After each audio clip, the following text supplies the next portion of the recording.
lief vir hulle. Om God het vir hulle ook lief. Ek wil vir die drug-users en die drug-verkopers, ek wil 'n beroep doen op die hele wat hier gekom het vandag, wat nog betrokke is in bendebedrywigheid, om het te los. Dit is nie die nuwe wet nie. As u sal verstaan wat ek in die tyd deurgemaak het as 'n leier, nie dat ek my daardeur wil verskoning kry om van julle. Ek wil iets wat ek verstaan, om met Isabella. Nie dat ek wil sympathie hê nie. Nie dat ek wil sympathie hê nie. Ek was al ook vele male geskiet. En ek het ook ander mense geskiet en ek vra vergifnis vir dit en daardie.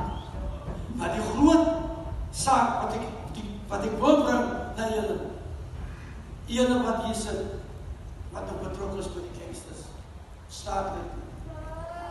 As ek moet geweet het, wat ek nou hier praat van 42 jaar terug, sou ek graag 'n betere en 'n ander rasistische wil gewees het. Die Here seën nie, en ek hoop ek het my boodskap deurgebring. Hou my in gebed. Ek dank u. Ek het nie daai nie.